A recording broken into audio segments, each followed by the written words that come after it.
la tukadzibuhu jami'an wa la tusaddiquhu jami'an. Jangan didustakan semua, jangan dibenarkan seluruhnya. Kita memang percaya Allah telah menurunkan Injil kepada Nabi Isa dulu, tapi kita tidak wajib mengamalkan Injil. Kita percaya Allah telah menurunkan Taurat kepada Nabi Musa, tapi kita tidak wajib mengamalkan kitab ajaran Taurat. Yang wajib kita percayai dan kita amalkan hanyalah Al-Quranul Karim. Kenapa? Oleh karena baik yang ada di dalam Taurat, baik yang ada di dalam Injil, tentu tercakup di dalam Al-Quran sebagai kitab terakhir yang diturunkan oleh Allah Subhanahu wa Ta'ala. Dan itu wajar. Kalau seorang pejabat mau mengeluarkan satu keputusan baru, tentu dia harus meninjau keputusan-keputusan lama. Andai kata dianggap tidak berlaku, dianggap tidak relevan lagi, maka keputusan-keputusan lama itu tentu sudah dianggap tidak berlaku. Sebagian daripada aturan-aturan dalam keputusan lama yang masih dianggap relevan tercantum dalam keputusan baru yang wajib diamalkan. Begitulah hubungannya antara Al-Quran, Taurat, Zabur, dan Injil. 4 kitab samawi yang diturunkan Allah masing-masing kepada Zabur untuk Nabi Daud, Taurat untuk Nabi Musa, dan Injil untuk Nabi Isa alaihi wassalatu wassalam. Ketiga-tiga kitab itu kita percayai adanya. Kita yakini Allah telah menurunkan Zabur, Taurat, dan Injil, tapi kita tidak wajib mengamalkannya. Yang wajib kita mengamalkannya sekarang ini tidak lain hanyalah Al-Quranul Karim saja.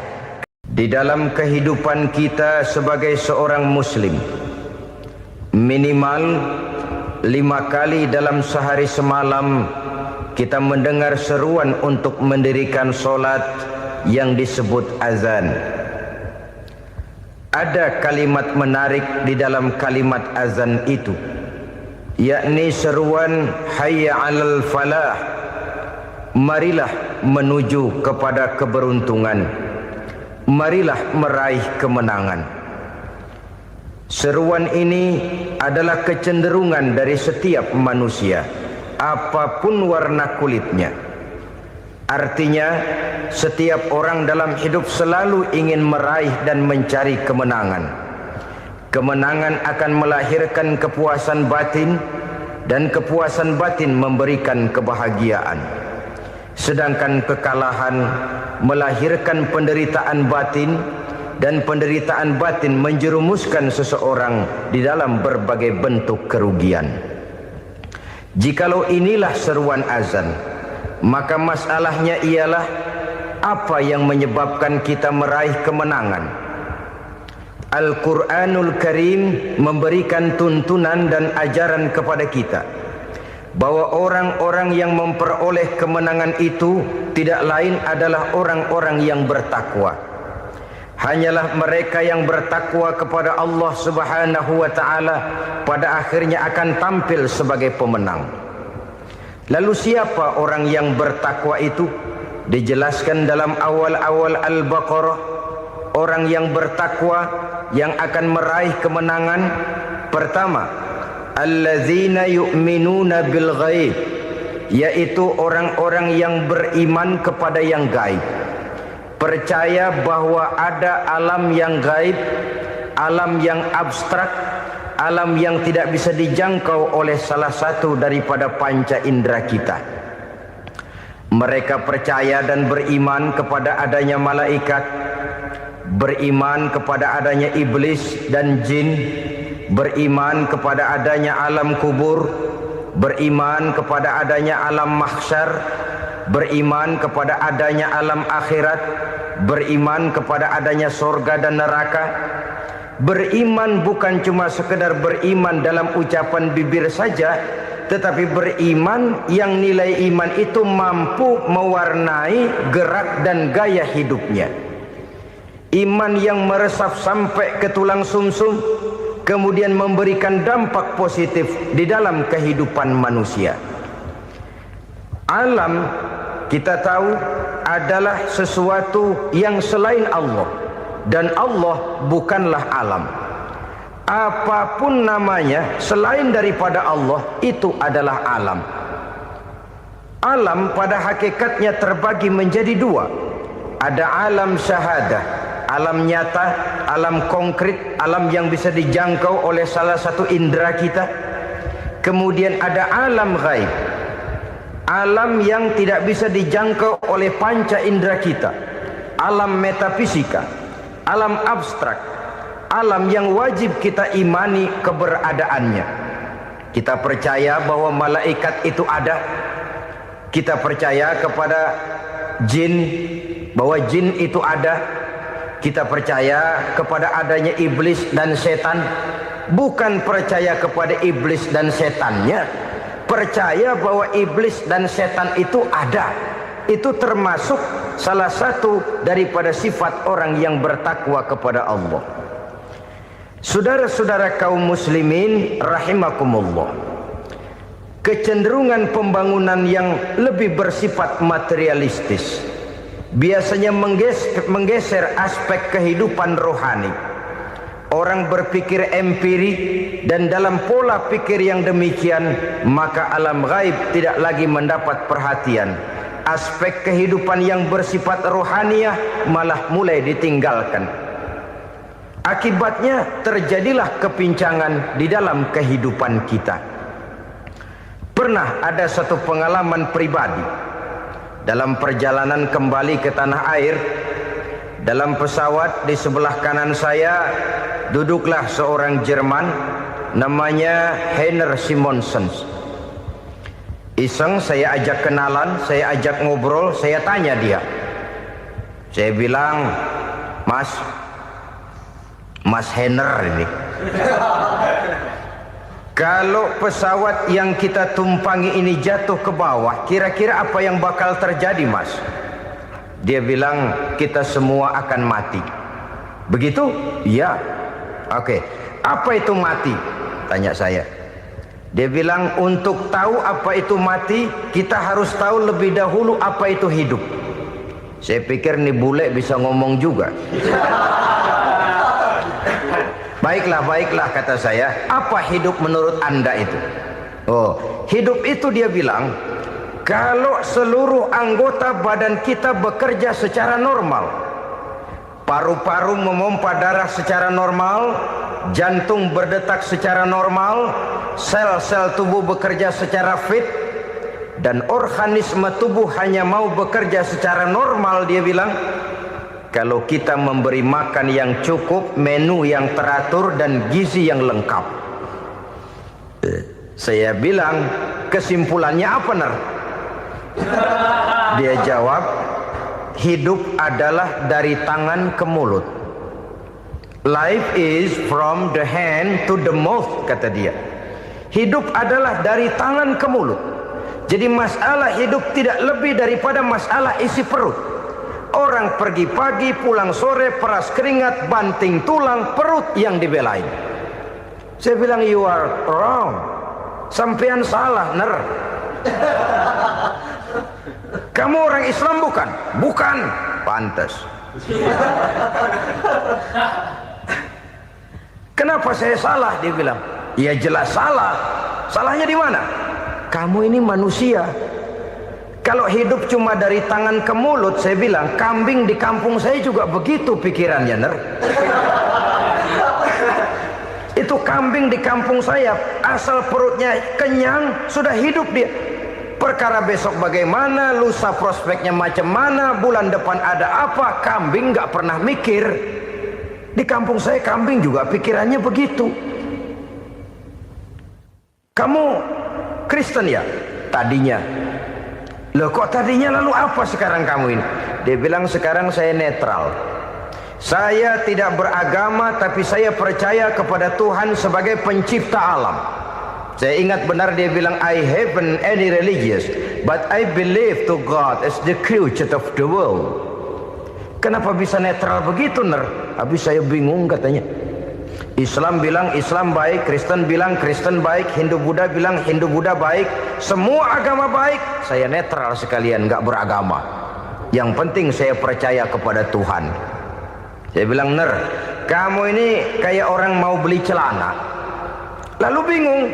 Yang satu bilang Levi's bagus, yang satu bilang Blue Jean hebat, yang satu bilang Wool England hebat. Celana ini hebat, celana itu bagus, celana ini hebat. Semua celana bagus, kamu bingung. Akhirnya netral, tidak pakai celana. Itu juga salah. Saya pikir-pikir, kemudian saya melihat bahwa dua pola berpikir Henner ini nampaknya sudah mulai menggejala di lingkungan masyarakat bangsa kita. Disadari atau tidak, secara jujur kita harus berkata, dua pola pemikiran Henner ini mulai berkembang di tengah masyarakat bangsa kita. Pertama, pola pikir materialisme. Hidup adalah dari tangan ke mulut. Masalah hidup tidak lebih masalah isi perut. Itu yang perlu dibela, dan disitulah arti kehidupan. Pergi pagi, pulang sore, peras keringat, banting tulang untuk mempertahankan perut. Kalau sudah kemari cara orang berpikir, maka buat apa percaya kepada yang gaib? Untuk apa sholat? Untuk apa puasa? Untuk apa zakat? Untuk apa menghadiri majelis taklim? Tanpa kepercayaan kepada yang gaib, hidup berjalan menurut alur empiris dan materialis. Kalau sudah ke sana cara orang berpikir, biasanya orang lalu cenderung menghalalkan segala cara. Hanyalah orang yang percaya bahwa akhirat ada. Hanyalah orang yang percaya bahwa alam kubur itu ada. Hanyalah orang yang percaya bahwa malaikat itu ada, hidupnya akan lebih terarah dan terkendali. Karena kepercayaan kepada yang gaib, yang merupakan fase daripada kehidupan setelah hidup yang sekarang ini, mewarnai gerak pribadi seseorang di dalam dia melakukan kegiatan hidupnya. Pola berpikir materialisme, disadari atau tidak, mulai menggejala di lingkungan masyarakat bangsa kita. Hidup tidak lebih dari urusan tangan ke mulut, mulut ke tangan, tangan ke mulut. Asal perut sudah kenyang, hiduplah sudah. Perkara bagaimana prospek hari yang akan datang, bagaimana akhirat, tidak jadi persoalan. Ini yang oleh Nabi diperingatkan, ad-dunya sijnul mu'min wa jannatul kafir. Dunia adalah penjara bagi orang beriman dan surga bagi orang kafir. Dulu di zaman Belanda hadis ini pernah disalah tafsirkan, disalah artikan, digunakan sebagai senjata untuk mengkebiri dan membuat impoten umat Islam. Sudahlah umat Islam gak usah macam-macam, kata Belanda. Dunia ini kan penjara buat orang Islam, surga buat orang kafir. Di penjara jangan bertingkah.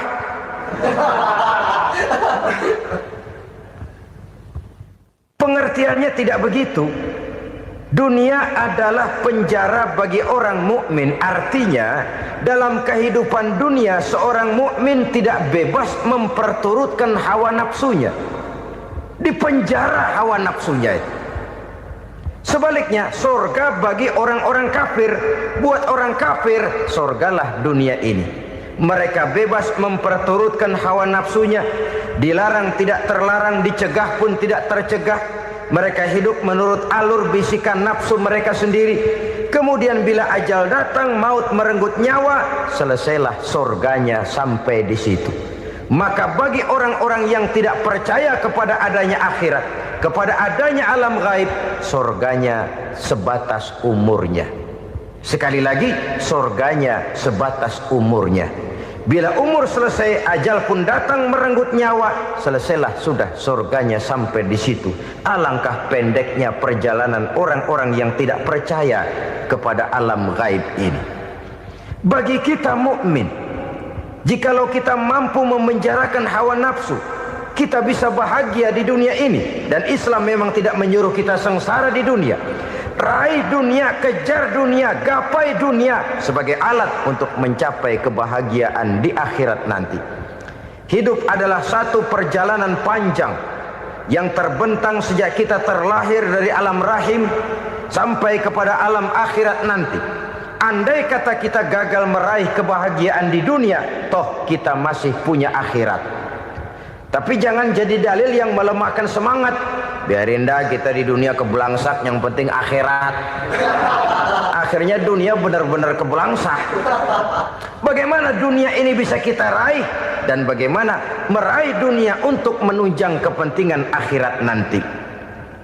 Yang kedua, dari pikiran Heiner yang saya lihat menggejala di lingkungan masyarakat bangsa kita, timbulnya manusia-manusia netral, seolah-olah Tuhan yes, agama no, sama Tuhan percaya, agama ogah.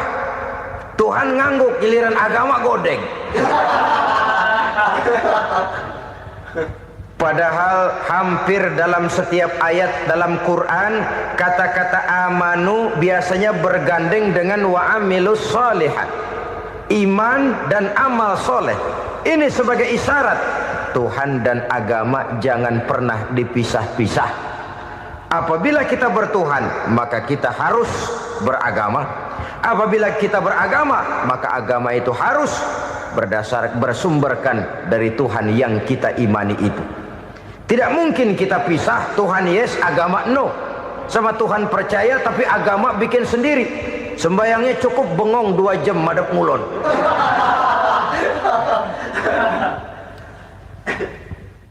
Saudara-saudara kaum muslimin rahimakumullah.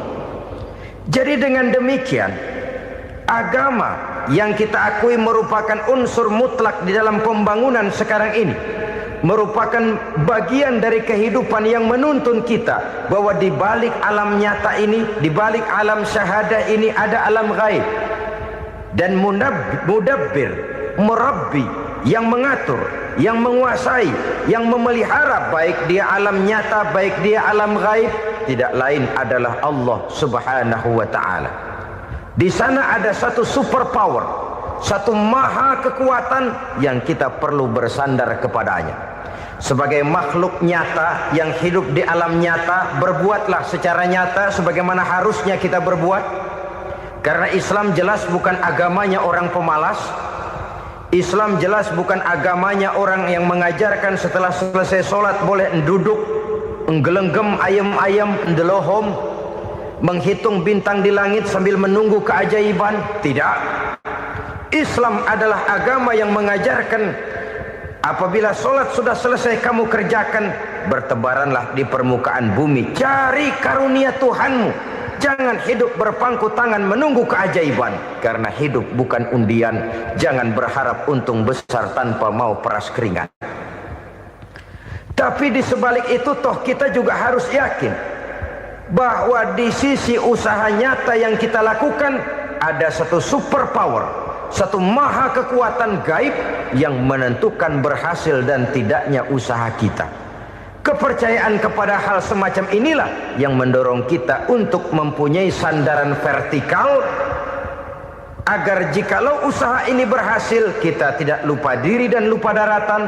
Jikalau usaha ini gagal, kita tidak putus asa dan buruk sangka, tidak cupik pandangan dan sempit hati, tapi mampu melihat persoalan dengan kacamata putih sambil husnuzon kepada Allah Subhanahu wa ta'ala. Kita percaya malaikat itu ada yang namanya raqib dan atid, mengawasi gerak hidup kita sampai kepada gerak hati kita. Ini memberikan sugesti agar kita berhati-hati, tidak sejengkal tanah pun kita bisa berlindung dari pengawasan raqib dan atid. Ada munkar nakir yang akan menyoal kita di alam kubur. Ada malaikat Malik, penjaga neraka. Ada malaikat Ridwan yang menjaga surga. Kita percaya kepada adanya jin, kita percaya kepada adanya setan, iblis. Percaya kepada adanya, bukan mempercayai si setan, si iblis lalu menjadikannya sebagai teman. Tidak. Percaya bahwa mereka itu ada dan merupakan makhluk Allah yang gaib, yang diciptakan Allah Azza wa Jalla.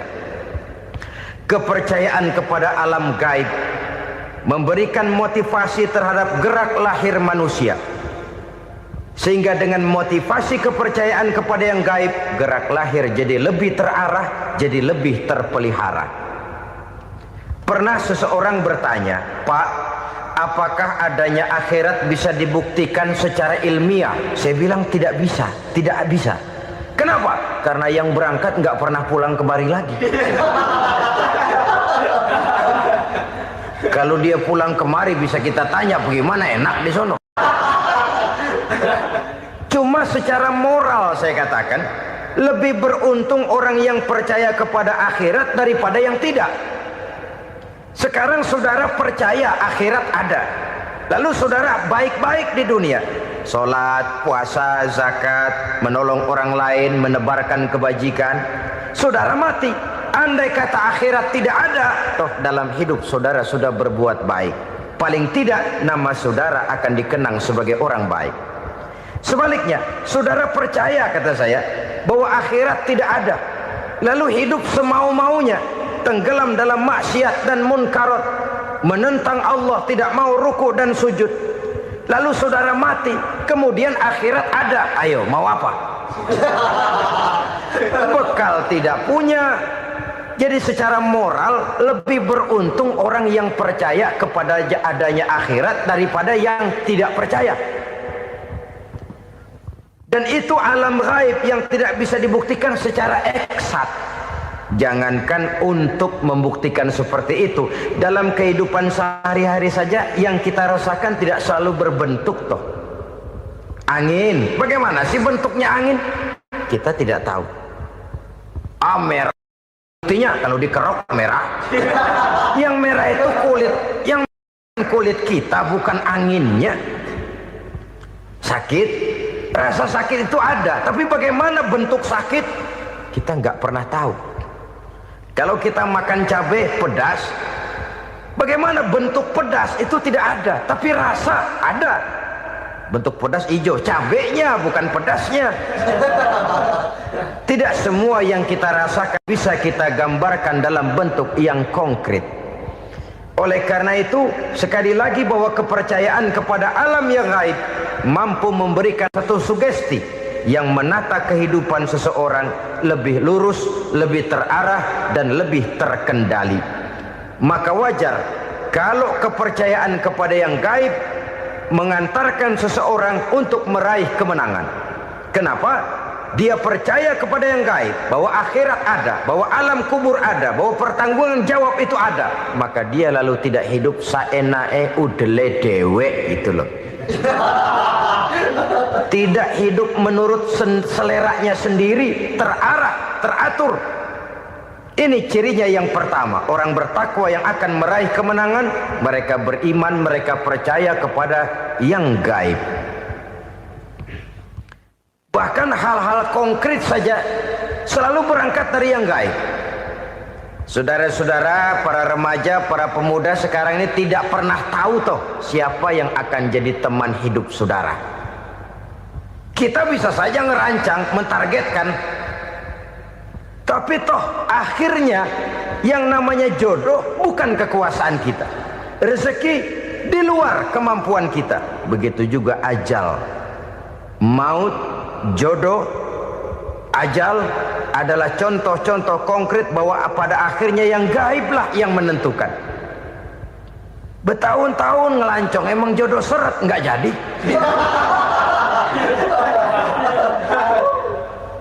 Begitu kenal baru setengah malam nginep ditangkap hansip kan. Hal-hal semacam itu kadang-kadang kita berpikir suuzon, gilet, perempuannya cakep banget, lakinya rebek amat. Memang begitulah jodohnya. Memang begitulah jodohnya. Saudara hadirin ma'asyiral muslimin yang saya hormati, jadi hal-hal yang konkret saja kita yakini sepenuhnya ditentukan oleh satu superpower yang gaib itu tadi. Dari sanalah segala ketentuan itu berangkat dan kesanalah segalanya akan kembali.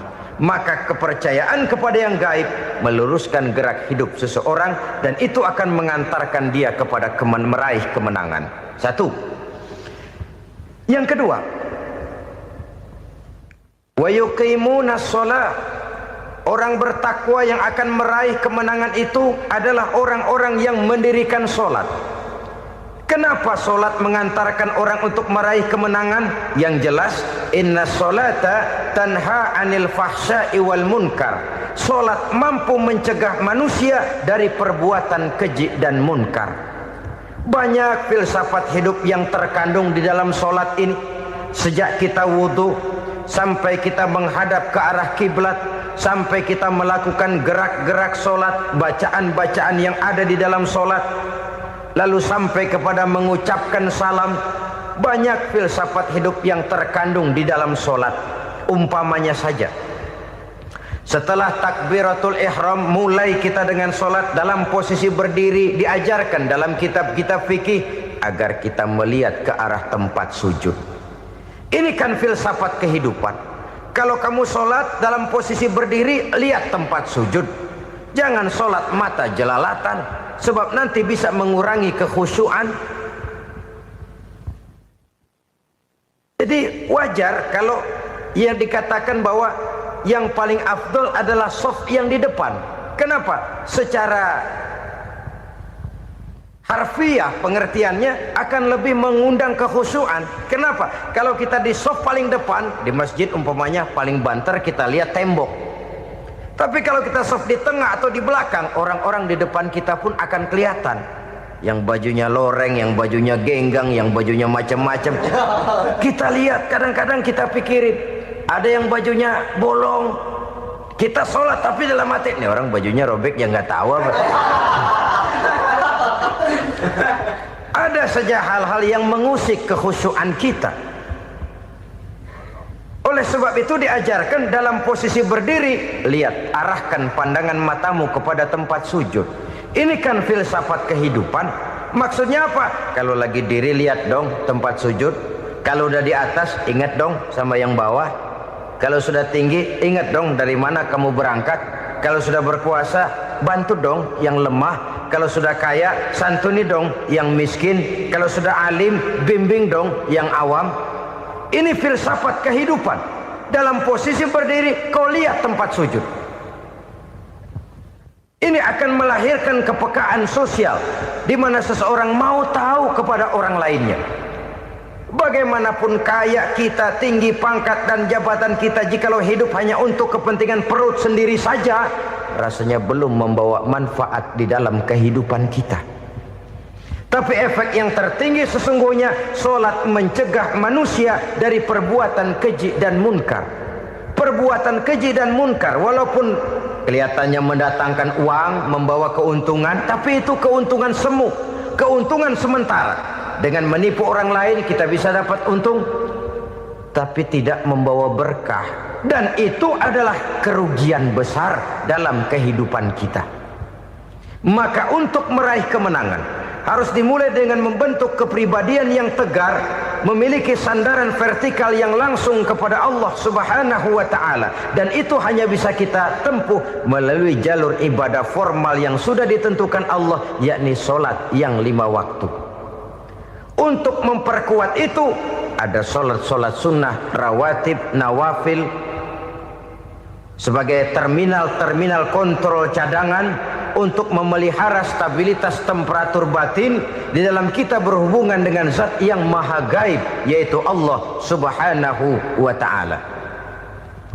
Orang sering bertanya, Pak, itu tetangga saya nggak sholat, duitnya nggak habis-habis, Pak. Nggak sholat tapi mobilnya tambah terus. Nggak sholat tapi usahanya makin maju. Tapi di sisi lain ada orang yang rajin sholat, rezekinya butak bener. Anaknya mana kurus, mana korengan. Saudara hadirin ma'asyiral muslimin rahimakumullah. Harus saya katakan bahwa solat memang bukan untuk cari duit. Solat adalah sandaran vertikal kita kepada Allah. Sedangkan soal rezeki itu berkaitan dengan sifat Allah Maha Pengasih dan Maha Penyayang. Allah Maha Pengasih, siapapun dikasih kalau mau usaha. Allah Maha Penyayang, tidak semua orang disayang oleh Allah Azza wa Jalla. Dan belum tentu banyak harta itu merupakan nikmat. Mungkin juga istidraj. Artinya istidraj itu dikasih tapi diambulin, kalau bahasa Betawinya itu. Dikasih tapi diambulin, itu bukan merupakan nikmat sesungguhnya, lebih merupakan azab dari Allah Subhanahu wa ta'ala. Agama mempunyai sistem solat. Dan kita umat Islam telah dituntun oleh Allah Subhanahu wa ta'ala yang wajibnya 5 kali dalam sehari semalam mendirikan solat. Dan itu tentu berada dalam jangkauan kemampuan manusia. Pada awalnya barangkali kita memang merasa solat itu satu kewajiban. Tapi semakin kita hayati makna, manfaat dan filsafat yang terkandung di dalam ajaran solat, semakin sampai kita kepada keyakinan bahwa solat adalah keperluan kita. Sehingga pada waktu tertentu dinilai puncaknya, kita tidak lagi akan berkata saya wajib solat, tapi kita akan berkata saya perlu solat. Kalau kita sudah merasakan itu adalah keperluan kita, nah di sanalah kita baru akan merasakan ruginya kalau hal itu tidak kita laksanakan. Sepanjang kita masih berkata saya wajib solat, kita akan lebih merasakan dia sebagai beban ketimbang sebagai keperluan. Yang jelas Allah tidak memerlukan ibadah yang kita laksanakan ini. Dengan kata lain, andai kata satu dunia penuh ini orang tidak ada yang sholat satu pun, Allah tidak akan turun dari jabatan Tuhan. Jangan lalu berpikir kalau kita ngambek se-RW kagak sembahyang Tuhan tekor kali ini ya. Tentu tidak. Itu perlunya kita, bukan perlunya Allah. Dan pada induknya kita akan berkata saya perlu agama. Kalau secara induk kita sudah memerlukan agama, maka konsep-konsep yang ada di dalam ajaran agama itu pun adalah juga merupakan keperluan kita. Baik dia bernama sholat, baik dia bernama puasa, baik dia bernama zakat, baik dia bernama haji, seluruhnya adalah keperluan kita. Dan sesuatu yang kita perlukan apabila tidak kita laksanakan akan melahirkan kerugian di dalam kehidupan. Jangan heran kalau kita membaca riwayat perjalanan hidup para salafus soleh, orang-orang soleh. Ada yang tahajud sampai 100 rakaat, ada yang sholat malam kakinya sampai bengkak. Kita sekalinya bengkak biri-biri. Ada yang sholat membaca surah dalam Al-Quran sampai khotam Quran. Kok mau? Mereka sudah merasakan itu keperluan. Itu saja soalnya. Satu saat pun jikalau kita merasa bahwa itu keperluan saya, kita pun akan melaksanakan seperti itu. Keperluan saya dalam kehidupan. Inilah yang kedua. Yang ketiga, orang bertakwa yang akan meraih kemenangan itu, wa mimma razaqnahum yunfikun. Mereka membelanjakan sebagian daripada rezeki yang diberikan Allah kepada mereka. Mereka infakkan di jalan Allah. Ada satu dialog menarik. Satu hari seorang anak muda bertemu dengan seorang kakek-kakek yang sudah dikenalnya baik. Bertanyalah anak muda ini, "Kek, umur kakek berapa tahun?" 15 tahun, kata si kakek. "Anak kakek berapa orang?" 1.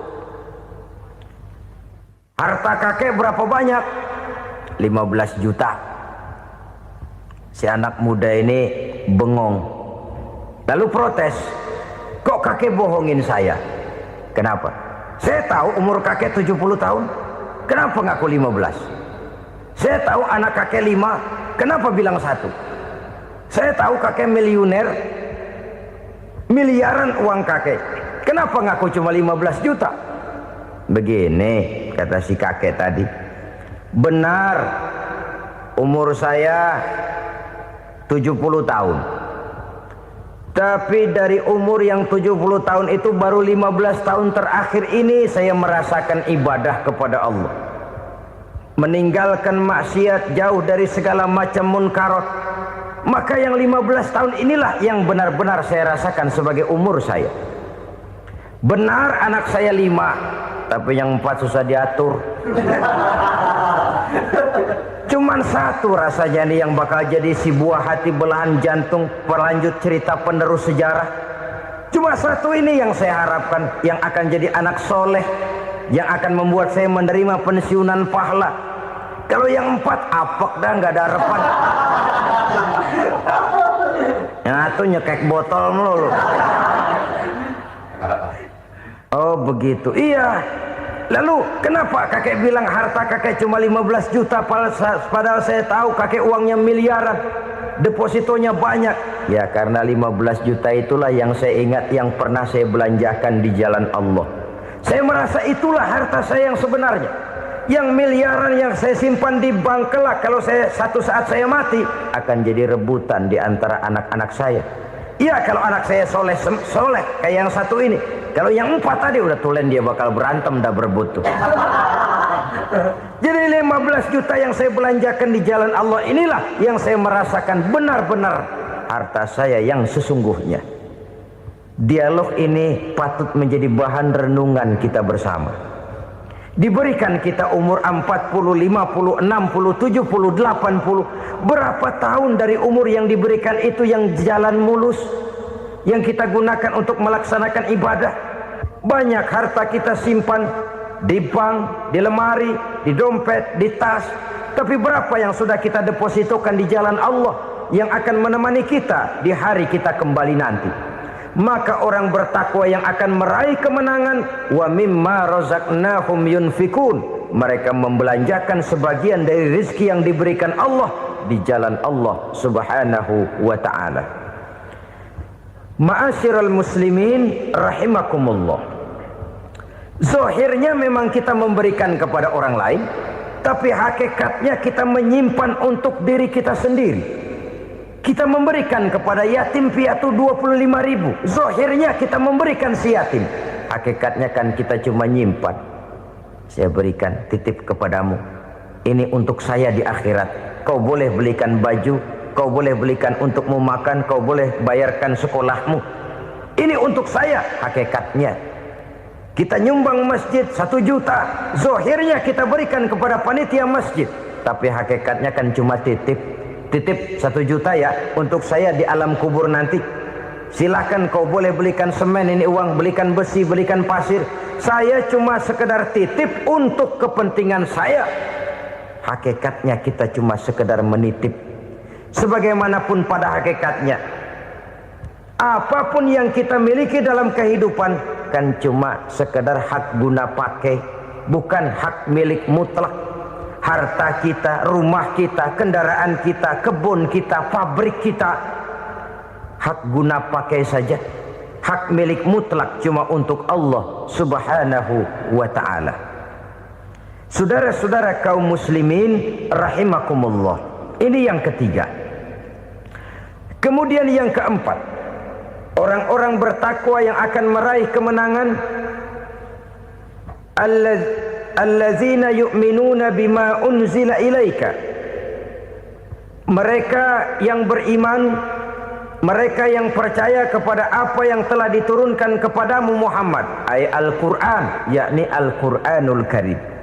Setelah percaya kepada yang gaib, mendirikan solat, kemudian menginfakkan sebagian dari rezeki yang diberikan Allah, mereka juga lalu percaya kepada yang diturunkan terhadap Nabi, yaitu tidak lain Al-Quranul Karim.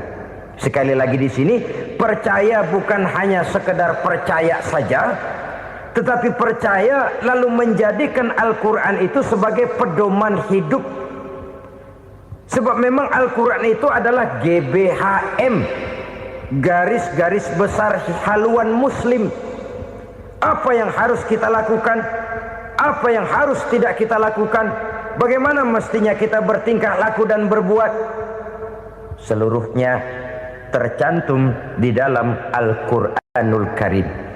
Itu sebabnya ketika satu hari Aisyah ditanya bagaimana akhlak Rasul, beliau menjawab, kana Rasulullah sallallahu alaihi wasallam khuluquhul Quran.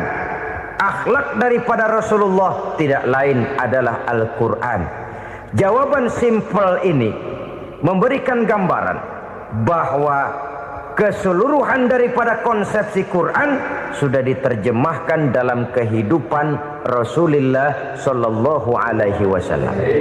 Karena kita tahu akhlak adalah keseluruhan dari gerak hidup manusia. Sejak ia berpribadi, berumah tangga, bertetangga, bermasyarakat, sampai kepada berbangsa dan bernegara, Al-Quran tetap memberikan sentuhan nilainya. Oleh karenanya, orang-orang yang bertakwa adalah orang-orang yang menjadikan Al-Quran sebagai pedoman dalam kehidupannya. Dan kita yakini Al-Quran diturunkan kepada Nabi Muhammad bukan merupakan produk Nabi Muhammad. Isi dan redaksinya langsung dari Allah Subhanahu wa ta'ala. Kemudian cirinya yang kelima, orang bertakwa yang akan meraih kemenangan itu, wa ma unzila min qablika. Tidak hanya sekedar percaya kepada yang diturunkan terhadap Nabi Muhammad yaitu Al-Quran, mereka juga percaya kepada apa yang pernah diturunkan kepada para nabi, kepada para rasul sebelum Nabi Muhammad. Percaya kepada adanya suhuf, percaya kepada adanya Taurat, percaya kepada adanya Injil, percaya bahwa Allah dahulunya sudah menurunkan Taurat kepada Musa, percaya bahwa Allah sudah menurunkan Injil kepada Isa, percaya Injil ada, Taurat ada, diturunkan Allah untuk Isa dan Musa, tetapi tidak wajib mengamalkannya karena kita sudah diberikan Al-Quranul Karim. Ini yang perlu saya garis bawahi. Kita percaya Allah telah menurunkan Injil dahulu kepada Isa. Kita percaya bahwa Allah telah menurunkan Taurat dahulunya kepada Nabi Musa. Kadang-kadang ini dijadikan dalih, dikacaukan pengertiannya. Quran saja mengajarkan bahwa orang yang bertakwa harus percaya kepada Injil, maka pakailah Injil. Apalagi kalau ayat sebelumnya ditilap, dihapus, dihilangkan, Injilnya yang ditekankan, maka akan terjadilah penekanan yang salah arah. Karena salah arah akhirnya bisa merusak dan menghancurkan akidah. Ketika Rasul suatu saat pernah ditanya orang, "Ya Rasul, bagaimana sikap kita sebagai muslim terhadap Injil yang ada sekarang?" Beliau menjawab, "La tukadzibuhu jami'an wa la tusaddiquhu jami'an." Jangan didustakan seluruhnya, jangan juga dibenarkan semuanya. Artinya, ini sudah merupakan gambaran dari Rasul bahwa dalam Injil yang ada sekarang masih ada ajaran-ajaran tauhid yang dibawa oleh Nabi Isa dan diajarkan kepada umatnya. Tapi juga dalam Injil yang sekarang ini sudah terkena intervensi dan investasi manusiawi. Karena itu Rasul menyimpulkan, la tukadzibuhu jami'an wa la tusaddiquhu jami'an. Jangan didustakan semua, jangan dibenarkan seluruhnya. Kita memang percaya Allah telah menurunkan Injil kepada Nabi Isa dulu, tapi kita tidak wajib mengamalkan Injil. Kita percaya Allah telah menurunkan Taurat kepada Nabi Musa, tapi kita tidak wajib mengamalkan kitab ajaran Taurat. Yang wajib kita percayai dan kita amalkan hanyalah Al-Quranul Karim.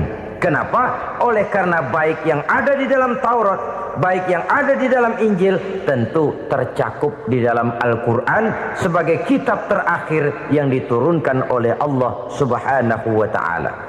Dan itu wajar. Kalau seorang pejabat mau mengeluarkan satu keputusan baru, tentu dia harus meninjau keputusan-keputusan lama. Andai kata dianggap tidak berlaku, dianggap tidak relevan lagi, maka keputusan-keputusan lama itu tentu sudah dianggap tidak berlaku. Sebagian daripada aturan-aturan dalam keputusan lama yang masih dianggap relevan tercantum dalam keputusan baru yang wajib diamalkan. Begitulah hubungannya antara Al-Quran, Taurat, Zabur, dan Injil. 4 kitab samawi yang diturunkan Allah masing-masing kepada Zabur untuk Nabi Daud, Taurat untuk Nabi Musa, dan Injil untuk Nabi Isa alaihi wassalatu wassalam. Ketiga-tiga kitab itu kita percayai adanya. Kita yakini Allah telah menurunkan Zabur, Taurat, dan Injil. Tapi kita tidak wajib mengamalkannya. Yang wajib kita mengamalkannya sekarang ini tidak lain hanyalah Al-Quranul Karim saja, karena ia mencakup apa yang ada di dalam Zabur, apa yang ada di dalam Taurat, dan apa yang ada di dalam Injil. Keotentikannya bisa dipertanggungjawabkan. Ya, tapi kan Nabi Muhammad sudah mati 14 abad yang lalu, dan di zaman beliau Al-Quran kan belum dikodifikasikan, belum ditulis. Bagaimana keotentikannya bisa dipertanggungjawabkan? Mudah saja. Allah berjanji, inna nahnu nazzalna dzikra wa inna lahu lahafizun. Kami yang menurunkan Al-Quran dan kami yang akan menjaga dan memeliharanya. Allah turunkan Quran, Allah menjaganya. Bagaimana cara Allah menjaga Al-Quran itu? Banyaknya orang-orang yang hafaz Al-Quran. Hafaz Al-Quran 30 juz, 114 surah, 6.666 ayat. Sehingga jangankan satu kata, jangankan satu ayat, satu kalimat saja berubah, sudah akan timbul reaksi dan mudah dimengerti. Kenapa? Banyak orang-orang yang hafaz Al-Quran. Sedangkan pada setiap akhir tahun biasanya malaikat Jibril selalu mengadakan checking terhadap ayat-ayat yang diturunkan pada waktu itu. Di zaman Nabi sendiri sudah ada usaha kodifikasi. Dan yang lebih luar biasa lagi, sampai hari ini tidak seorang pun mampu membuat satu ayat saja semacam Al-Quran. Ke bahasa manapun dia diterjemahkan, naskah aslinya tetap ikut, rujukan dasarnya tetap ada. Berdasarkan itu, maka tidak mungkin terjadi penyelewengan terhadap atau pemalsuan terhadap ayat-ayat Al-Quranul Karim. Kesuciannya, keotentikannya, kemurniannya bisa dipertanggungjawabkan. Ma'asyiral muslimin rahimakumullah. Oleh karenanya, konsepsi dasar daripada ajaran Islam ini memang tidak lain adalah Al-Quran dan Sunnah.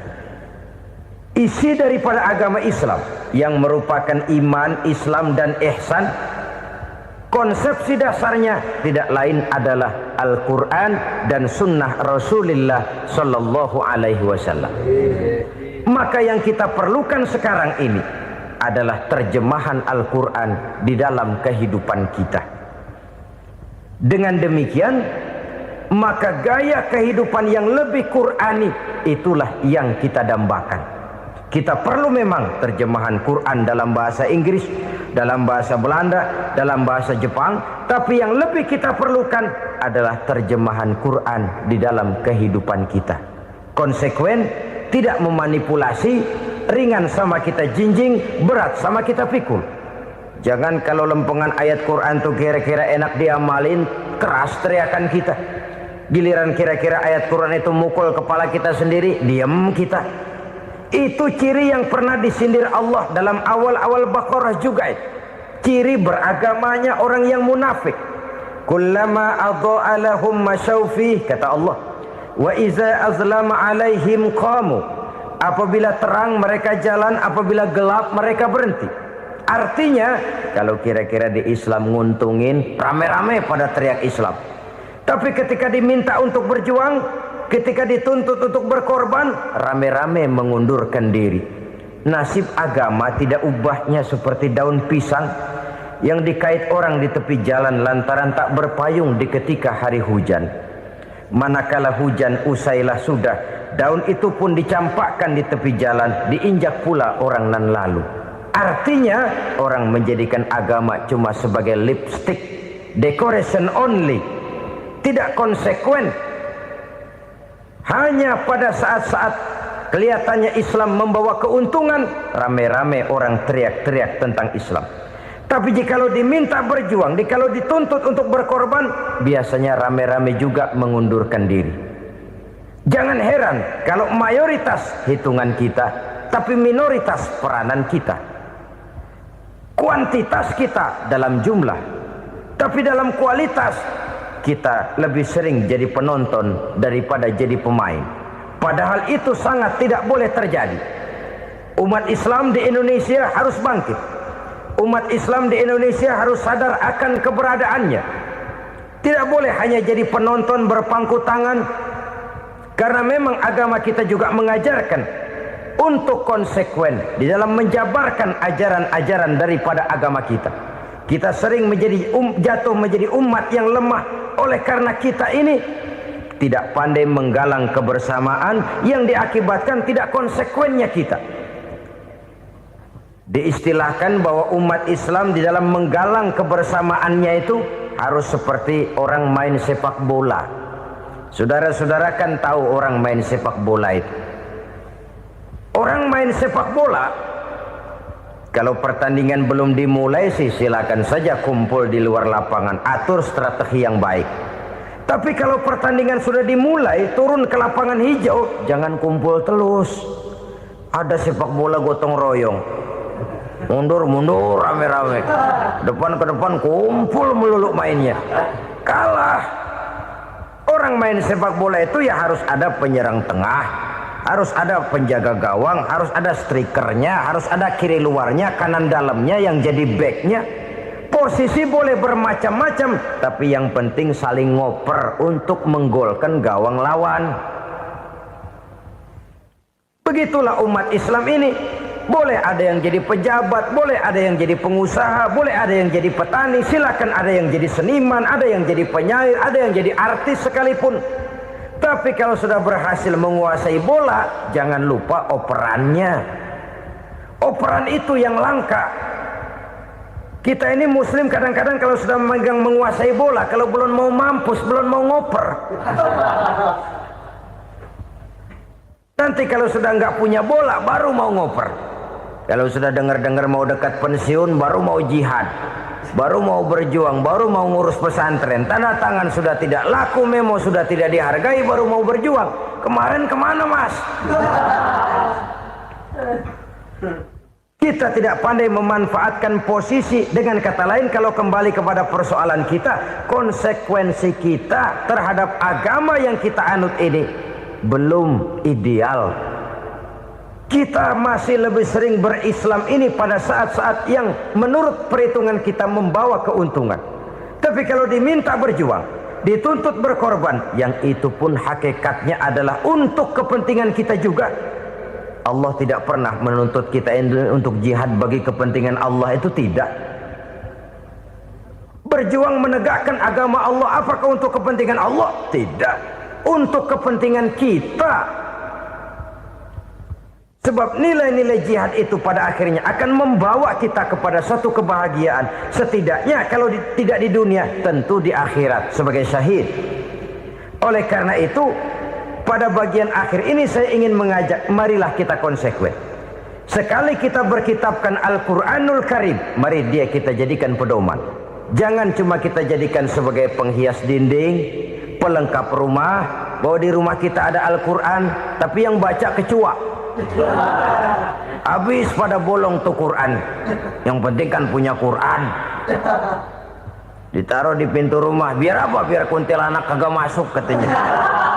Ya apa itu nasib Quran, cuma kerjanya jaga pintu, ngusir kuntilanak, ngusir memedi. Bagaimana kita hidup menurut tuntunan Al-Quran? Kadang-kadang tidak pernah menjadi masalah bagi kita. Maka bagaimanakah Al-Quran akan mungkin membawa keberkahan dalam hidup kalau ajarannya kita injak-injak dalam keseharian kita? Mewujudkan gaya hidup yang lebih Qurani, itulah yang akan kita rintis di dalam kehidupan kita. Bertahap, step by step, menurut kemampuan yang ada pada kita. Jika jalan ini tidak bisa kita selesaikan, percayalah akan ada generasi penerus yang akan melanjutkan usaha dan cita-cita mulia itu. Jadi percaya kepada Taurat, percaya kepada Injil, sekadar percaya Allah dahulunya sudah menurunkan itu, tapi kita tidak wajib mengamalkannya. Kenapa? Generasi Injil masa berlakunya sudah kedaluarsa. Taurat masa berlakunya sudah kedaluarsa. Injil pernah berlaku untuk orang Nasrani di zaman Nabi Isa.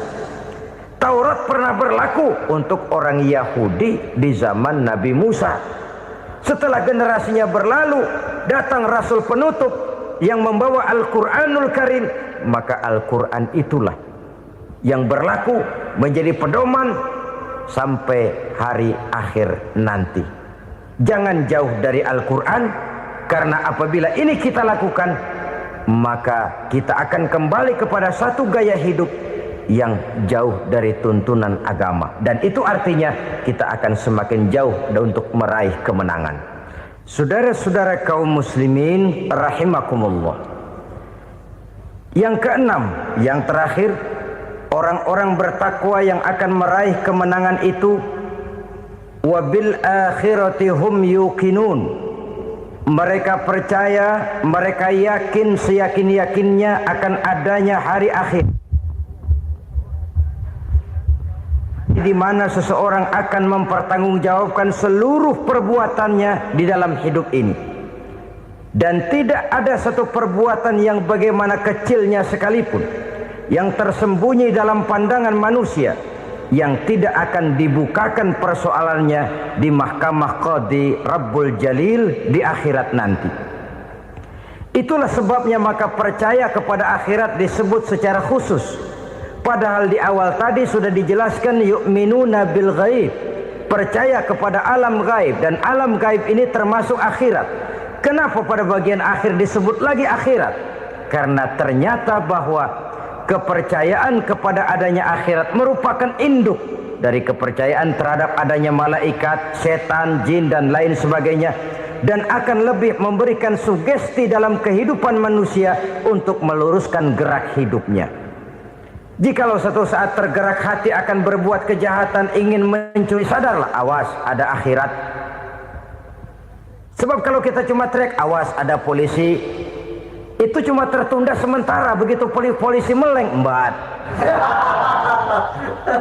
Kalau kita ingin berbuat jahat cuma berteriak awas ada hansip, cuma sementara ketika hansip itu ada. Tapi kalau ceritanya awas ada akhirat, mau menyeleweng awas ada akhirat, mau berjudi awas ada akhirat, mau mencuri awas ada akhirat. Keyakinan yang akan meluruskan gerak hidup manusia sehingga gerak itu jadi lebih terarah dan terkontrol, tidak merugikan baik diri sendiri, lebih-lebih orang lain. Pulkan la tukadzibuhu jami'an wa la tusaddiquhu jami'an. Jangan didustakan semua, jangan dibenarkan seluruhnya. Kita memang percaya Allah telah menurunkan Injil kepada Nabi Isa dulu, tapi kita tidak wajib mengamalkan Injil. Kita percaya Allah telah menurunkan Taurat kepada Nabi Musa, tapi kita tidak wajib mengamalkan kitab ajaran Taurat. Yang wajib kita percayai dan kita amalkan hanyalah Al-Quranul Karim. Kenapa? Oleh karena baik yang ada di dalam Taurat, baik yang ada di dalam Injil, tentu tercakup di dalam Al-Quran sebagai kitab terakhir yang diturunkan oleh Allah Subhanahu wa Ta'ala. Dan itu wajar. Kalau seorang pejabat mau mengeluarkan satu keputusan baru, tentu dia harus meninjau keputusan-keputusan lama.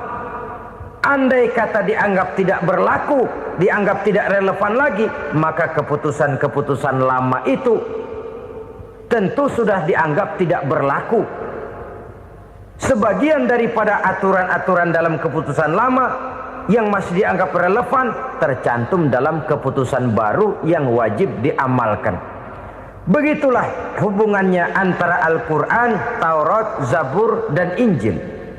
4 kitab samawi yang diturunkan Allah masing-masing kepada Zabur untuk Nabi Daud, Taurat untuk Nabi Musa, dan Injil untuk Nabi Isa alaihi wassalatu wassalam. Ketiga-tiga kitab itu kita percayai adanya. Kita yakini Allah telah menurunkan Zabur, Taurat dan Injil, tapi kita tidak wajib mengamalkannya. Yang wajib kita mengamalkannya sekarang ini tidak lain hanyalah Al-Quranul Karim saja. Di dalam kehidupan kita sebagai seorang muslim, minimal 5 kali dalam sehari semalam kita mendengar seruan untuk mendirikan solat yang disebut azan. Ada kalimat menarik di dalam kalimat azan itu. yakni seruan hayya 'alal falah, marilah menuju kepada keberuntungan, marilah meraih kemenangan. Seruan ini adalah kecenderungan dari setiap manusia, apapun warna kulitnya. Artinya, setiap orang dalam hidup selalu ingin meraih dan mencari kemenangan. Kemenangan akan melahirkan kepuasan batin, dan kepuasan batin memberikan kebahagiaan. Sedangkan kekalahan melahirkan penderitaan batin, dan penderitaan batin menjerumuskan seseorang di dalam berbagai bentuk kerugian. Jikalau inilah seruan azan, maka masalahnya ialah apa yang menyebabkan kita meraih kemenangan. Al-Quranul Karim memberikan tuntunan dan ajaran kepada kita bahwa orang-orang yang memperoleh kemenangan itu tidak lain adalah orang-orang yang bertakwa. Hanyalah mereka yang bertakwa kepada Allah Subhanahu wa ta'ala pada akhirnya akan tampil sebagai pemenang. Lalu siapa orang yang bertakwa itu? Dijelaskan dalam awal-awal Al-Baqarah, orang yang bertakwa yang akan meraih kemenangan. Pertama, allazina yu'minuna bil ghaib, yaitu orang-orang yang beriman kepada yang gaib. Percaya bahwa ada alam yang gaib, alam yang abstrak, alam yang tidak bisa dijangkau oleh salah satu daripada panca indera kita. Mereka percaya dan beriman kepada adanya malaikat, beriman kepada adanya iblis dan jin, beriman kepada adanya alam kubur, beriman kepada adanya alam mahsyar, beriman kepada adanya alam akhirat, beriman kepada adanya surga dan neraka. Beriman bukan cuma sekedar beriman dalam ucapan bibir saja, tetapi beriman yang nilai iman itu mampu mewarnai gerak dan gaya hidupnya. Iman yang meresap sampai ke tulang sumsum, kemudian memberikan dampak positif di dalam kehidupan manusia. Alam, kita tahu, adalah sesuatu yang selain Allah, dan Allah bukanlah alam. Apapun namanya selain daripada Allah, itu adalah alam. Alam pada hakikatnya terbagi menjadi dua. Ada alam syahadah, alam nyata, alam konkret, alam yang bisa dijangkau oleh salah satu indera kita.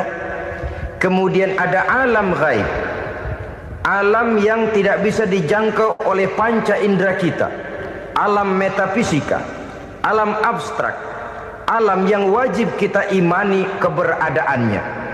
Kita percaya bahwa malaikat itu ada, kita percaya kepada jin, bahwa jin itu ada, kita percaya kepada adanya iblis dan setan.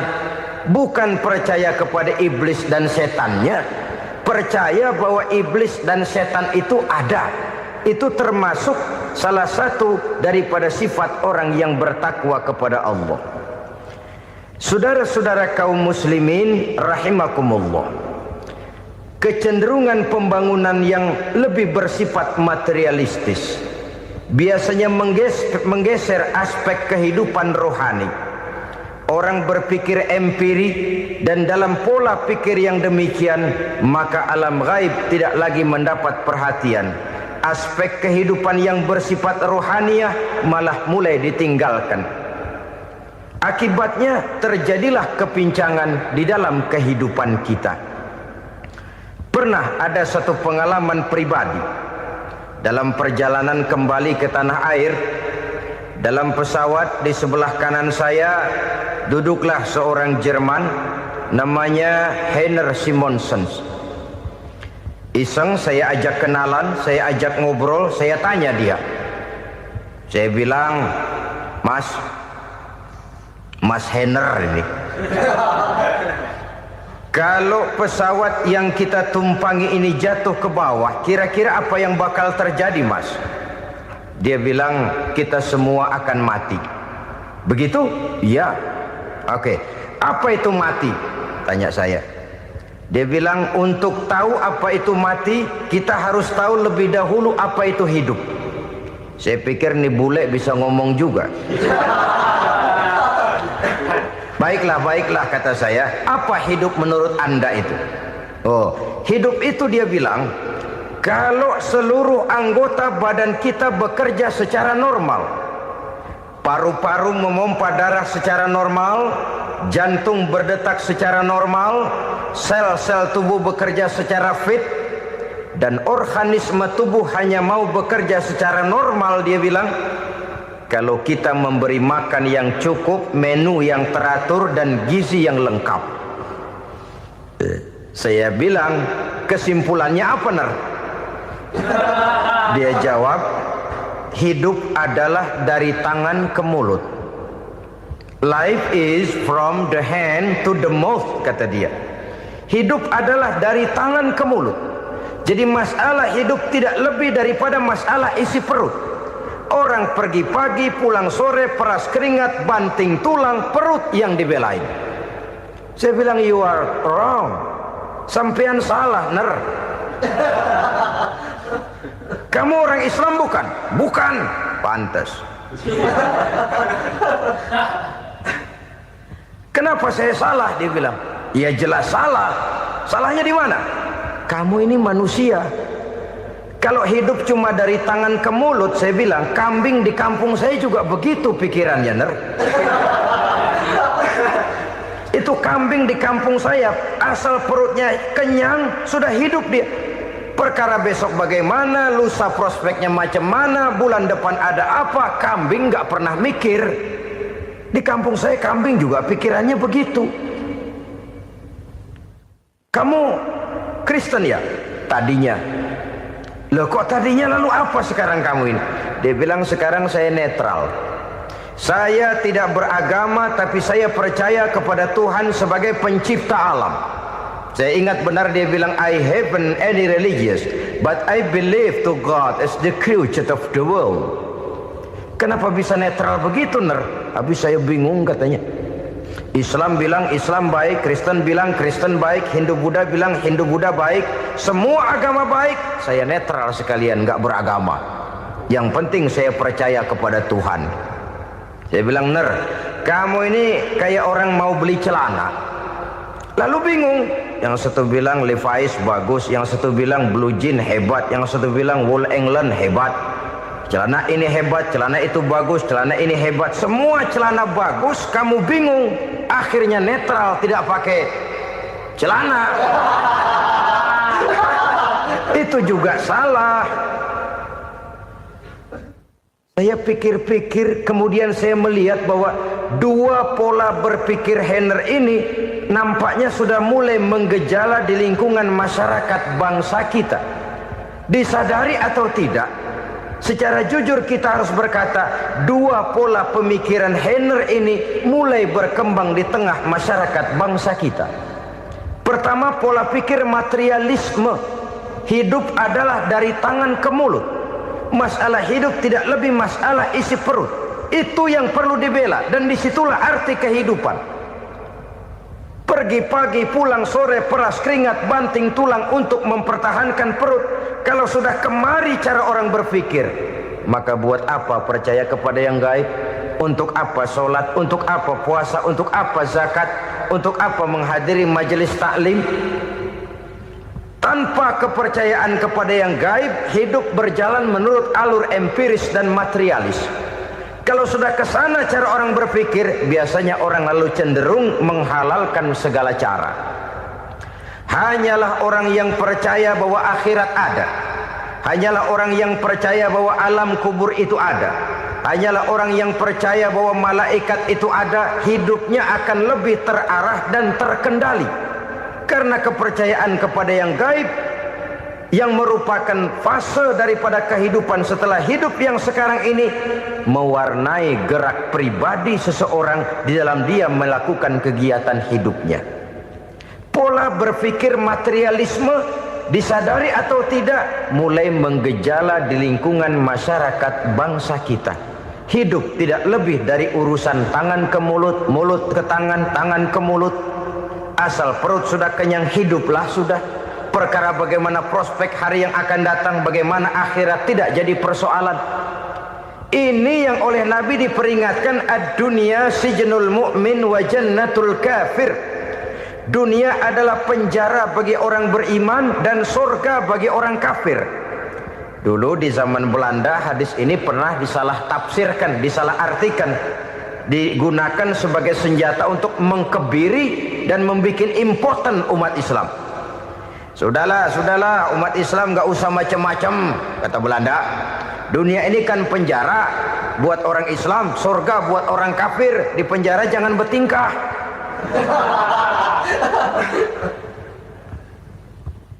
Pengertiannya tidak begitu. Dunia adalah penjara bagi orang mukmin. Artinya dalam kehidupan dunia seorang mukmin tidak bebas memperturutkan hawa nafsunya. Di penjara hawa nafsunya itu. Sebaliknya surga bagi orang-orang kafir. Buat orang kafir surgalah dunia ini. Mereka bebas memperturutkan hawa nafsunya. Dilarang tidak terlarang, dicegah pun tidak tercegah. Mereka hidup menurut alur bisikan nafsu mereka sendiri. Kemudian bila ajal datang, maut merenggut nyawa, selesailah surganya sampai di situ. Maka bagi orang-orang yang tidak percaya kepada adanya akhirat, kepada adanya alam gaib, surganya sebatas umurnya. Sekali lagi, surganya sebatas umurnya. Bila umur selesai, ajal pun datang merenggut nyawa, selesailah sudah surganya sampai di situ. Alangkah pendeknya perjalanan orang-orang yang tidak percaya kepada alam gaib ini. Bagi kita mukmin, jikalau kita mampu memenjarakan hawa nafsu, kita bisa bahagia di dunia ini. Dan Islam memang tidak menyuruh kita sengsara di dunia. Raih dunia, kejar dunia, gapai dunia sebagai alat untuk mencapai kebahagiaan di akhirat nanti. Hidup adalah satu perjalanan panjang yang terbentang sejak kita terlahir dari alam rahim sampai kepada alam akhirat nanti. Andai kata kita gagal meraih kebahagiaan di dunia, toh kita masih punya akhirat. Tapi jangan jadi dalil yang melemahkan semangat. Biarin dah kita di dunia kebelangsak, yang penting akhirat. Akhirnya dunia benar-benar kebelangsak. Bagaimana dunia ini bisa kita raih, dan bagaimana meraih dunia untuk menunjang kepentingan akhirat nanti. Yang kedua, dari pikiran Heiner yang saya lihat menggejala di lingkungan masyarakat bangsa kita, timbulnya manusia-manusia netral. Seolah-olah Tuhan yes, agama no. Sama Tuhan percaya, agama ogah. Tuhan ngangguk, giliran agama godeng. Padahal hampir dalam setiap ayat dalam Quran, kata-kata amanu biasanya bergandeng dengan wa amilus sholihat. Iman dan amal soleh. Ini sebagai isyarat Tuhan dan agama jangan pernah dipisah-pisah. Apabila kita bertuhan, maka kita harus beragama. Apabila kita beragama, maka agama itu harus bersumberkan dari Tuhan yang kita imani itu. Tidak mungkin kita pisah, Tuhan yes, agama no. Sama Tuhan percaya tapi agama bikin sendiri. Sembayangnya cukup bengong 2 jam madep ngulon.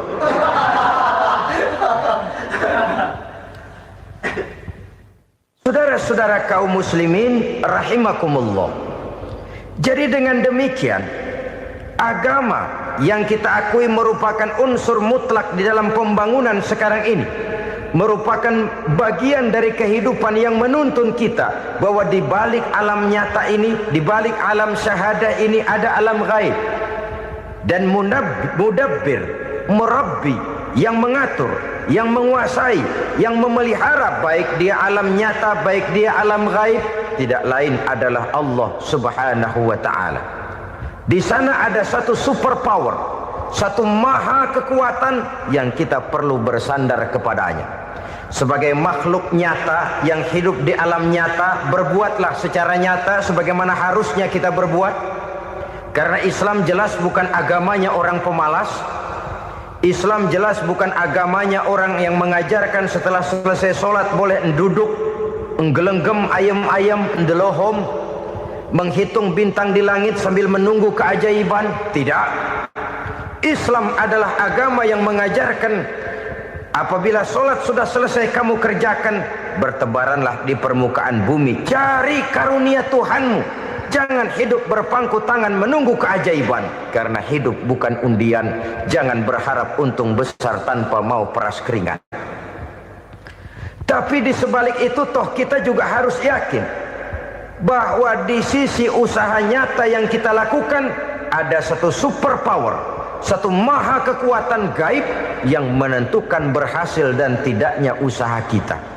Kepercayaan kepada hal semacam inilah yang mendorong kita untuk mempunyai sandaran vertikal, agar jikalau usaha ini berhasil, kita tidak lupa diri dan lupa daratan. Jikalau usaha ini gagal, kita tidak putus asa dan buruk sangka, tidak cupik pandangan dan sempit hati, tapi mampu melihat persoalan dengan kacamata putih sambil husnuzon kepada Allah Subhanahu wa ta'ala. Kita percaya malaikat itu ada yang namanya raqib dan atid, mengawasi gerak hidup kita sampai kepada gerak hati kita. Ini memberikan sugesti agar kita berhati-hati, tidak sejengkal tanah pun kita bisa berlindung dari pengawasan raqib dan atid. Ada munkar nakir yang akan menyoal kita di alam kubur. Ada malaikat Malik, penjaga neraka. Ada malaikat Ridwan yang menjaga surga. Kita percaya kepada adanya jin, kita percaya kepada adanya setan, iblis. Percaya kepada adanya, bukan mempercayai si setan, si iblis lalu menjadikannya sebagai teman. Tidak. Percaya bahwa mereka itu ada dan merupakan makhluk Allah yang gaib, yang diciptakan Allah Azza wa Jalla. Kepercayaan kepada alam gaib memberikan motivasi terhadap gerak lahir manusia, sehingga dengan motivasi kepercayaan kepada yang gaib, gerak lahir jadi lebih terarah, jadi lebih terpelihara. Pernah seseorang bertanya, "Pak, apakah adanya akhirat bisa dibuktikan secara ilmiah?" Saya bilang tidak bisa, tidak bisa. Kenapa? Karena yang berangkat nggak pernah pulang kemari lagi. Kalau dia pulang kemari bisa kita tanya bagaimana enak di sono. Cuma secara moral saya katakan, lebih beruntung orang yang percaya kepada akhirat daripada yang tidak. Sekarang saudara percaya akhirat ada, lalu saudara baik-baik di dunia, sholat, puasa, zakat, menolong orang lain, menebarkan kebajikan. Saudara mati, andai kata akhirat tidak ada, toh dalam hidup saudara sudah berbuat baik. Paling tidak nama saudara akan dikenang sebagai orang baik. Sebaliknya, saudara percaya, kata saya, bahwa akhirat tidak ada, lalu hidup semau-maunya, tenggelam dalam maksiat dan munkarat, menentang Allah, tidak mau ruku dan sujud. Lalu saudara mati, kemudian akhirat ada. Ayo, mau apa? Bekal tidak punya. Jadi secara moral lebih beruntung orang yang percaya kepada adanya akhirat daripada yang tidak percaya. Dan itu alam gaib yang tidak bisa dibuktikan secara eksat. Jangankan untuk membuktikan seperti itu, dalam kehidupan sehari-hari saja yang kita rasakan tidak selalu berbentuk toh. Angin, bagaimana sih bentuknya angin? Kita tidak tahu. Merah, buktinya kalau dikerok merah. Yang merah itu kulit, yang kulit kita bukan anginnya. Sakit, rasa sakit itu ada, tapi bagaimana bentuk sakit kita nggak pernah tahu. Kalau kita makan cabai pedas, bagaimana bentuk pedas itu tidak ada, tapi rasa ada. Bentuk pedas hijau, cabainya bukan pedasnya. Tidak semua yang kita rasakan bisa kita gambarkan dalam bentuk yang konkret. Oleh karena itu, sekali lagi bahwa kepercayaan kepada alam yang gaib mampu memberikan satu sugesti yang menata kehidupan seseorang lebih lurus, lebih terarah, dan lebih terkendali. Maka wajar kalau kepercayaan kepada yang gaib mengantarkan seseorang untuk meraih kemenangan. Kenapa? Dia percaya kepada yang gaib, bahwa akhirat ada, bahwa alam kubur ada, bahwa pertanggungan jawab itu ada. Maka dia lalu tidak hidup saenae udele dewe, itu loh. Tidak hidup menurut seleranya sendiri, terarah, teratur.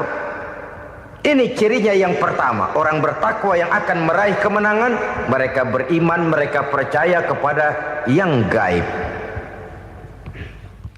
Bahkan hal-hal konkret saja selalu berangkat dari yang gaib.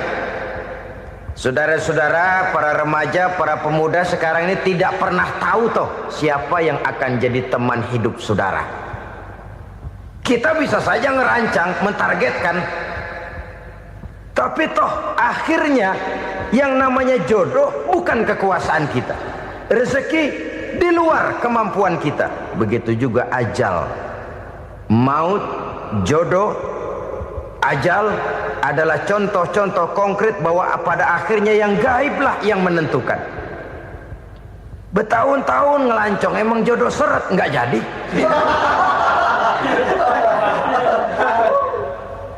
Begitu kenal baru setengah malam nginep ditangkap hansip.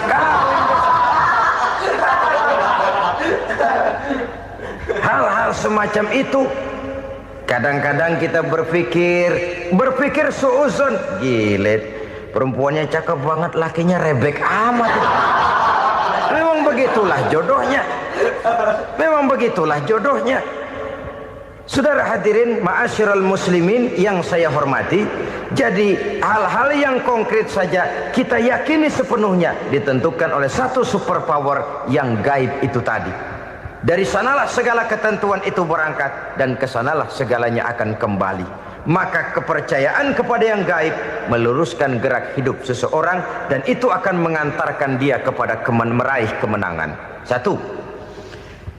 Yang kedua, wa yuqimuna shalah. Orang bertakwa yang akan meraih kemenangan itu adalah orang-orang yang mendirikan sholat. Kenapa sholat mengantarkan orang untuk meraih kemenangan? Yang jelas, inna sholata tanha anil fahsya'i wal munkar. Sholat mampu mencegah manusia dari perbuatan keji dan munkar. Banyak filsafat hidup yang terkandung di dalam sholat ini. Sejak kita wudhu sampai kita menghadap ke arah kiblat, sampai kita melakukan gerak-gerak sholat, bacaan-bacaan yang ada di dalam sholat, lalu sampai kepada mengucapkan salam. Banyak filsafat hidup yang terkandung di dalam sholat. Umpamanya saja, setelah takbiratul ihram mulai kita dengan sholat dalam posisi berdiri, diajarkan dalam kitab-kitab fikih agar kita melihat ke arah tempat sujud. Ini kan filsafat kehidupan. Kalau kamu sholat dalam posisi berdiri, lihat tempat sujud. Jangan sholat mata jelalatan, sebab nanti bisa mengurangi kekhusyuan. Jadi wajar kalau yang dikatakan bahwa yang paling afdol adalah shaf yang di depan. Kenapa? Secara harfiah pengertiannya akan lebih mengundang kekhusyuan. Kenapa? Kalau kita di shaf paling depan di masjid umpamanya paling banter kita lihat tembok. Tapi kalau kita shaf di tengah atau di belakang, orang-orang di depan kita pun akan kelihatan. Yang bajunya loreng, yang bajunya genggang, yang bajunya macam-macam. Kita lihat, kadang-kadang kita pikirin, ada yang bajunya bolong. Kita sholat tapi dalam hati, nih orang bajunya robek yang nggak tahu apa. Ada saja hal-hal yang mengusik kekhusyuan kita. Oleh sebab itu diajarkan dalam posisi berdiri, lihat, arahkan pandangan matamu kepada tempat sujud. Ini kan filsafat kehidupan. Maksudnya apa? Kalau lagi diri lihat dong tempat sujud. Kalau udah di atas ingat dong sama yang bawah. Kalau sudah tinggi ingat dong dari mana kamu berangkat. Kalau sudah berkuasa bantu dong yang lemah. Kalau sudah kaya santuni dong yang miskin. Kalau sudah alim bimbing dong yang awam. Ini filsafat kehidupan. Dalam posisi berdiri kau lihat tempat sujud. Ini akan melahirkan kepekaan sosial di mana seseorang mau tahu kepada orang lainnya.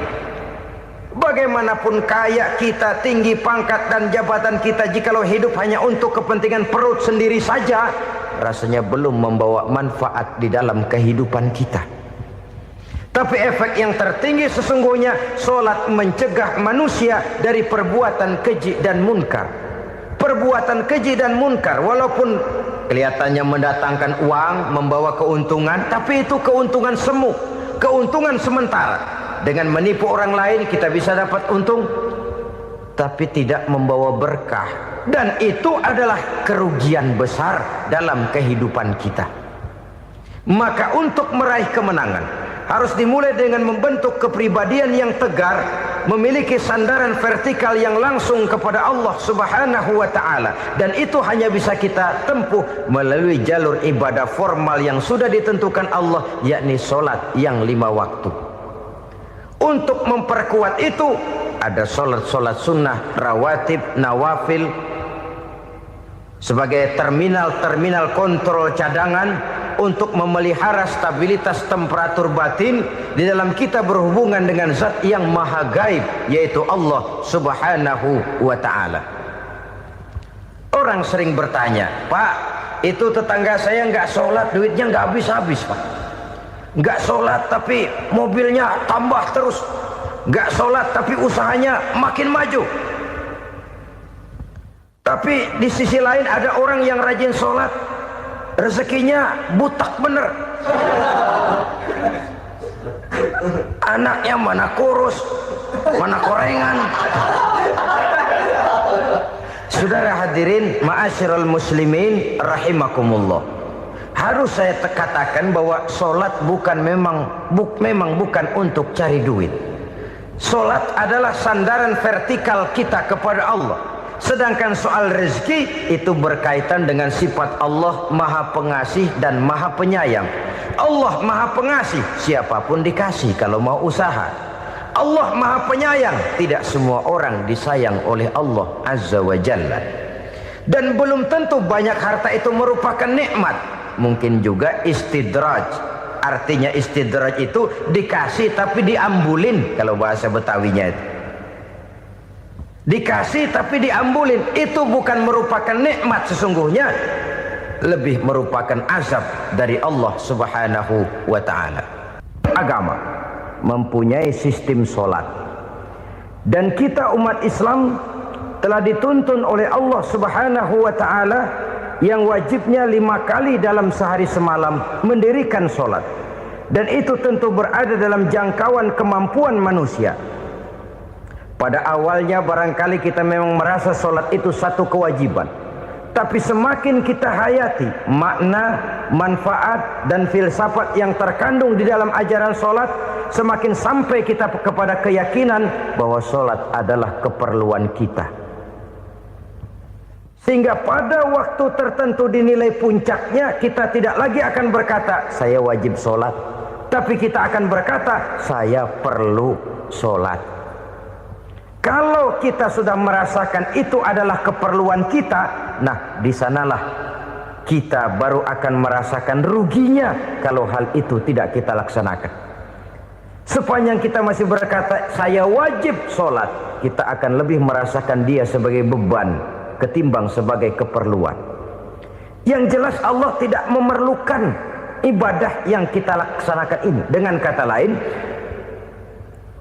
andai kata satu dunia penuh ini orang tidak ada yang sholat satu pun, Allah tidak akan turun dari jabatan Tuhan. Jangan lalu berpikir kalau kita ngambek se-RW kagak sembahyang Tuhan tekor kali ini ya. Tentu tidak, itu perlunya kita, bukan perlunya Allah. Dan pada induknya kita akan berkata saya perlu agama. Kalau secara induk kita sudah memerlukan agama, maka konsep-konsep yang ada di dalam ajaran agama itu pun adalah juga merupakan keperluan kita. Baik dia bernama sholat, baik dia bernama puasa, baik dia bernama zakat, baik dia bernama haji, seluruhnya adalah keperluan kita. Dan sesuatu yang kita perlukan apabila tidak kita laksanakan akan melahirkan kerugian di dalam kehidupan. Jangan heran kalau kita membaca riwayat perjalanan hidup para salafus soleh, orang-orang soleh. Ada yang tahajud sampai 100 rakaat, ada yang sholat malam kakinya sampai bengkak. Kita sekalinya bengkak biri-biri. Ada yang sholat membaca surah dalam Al-Quran sampai khotam Quran. Kok mau? Mereka sudah merasakan itu keperluan. Itu saja soalnya.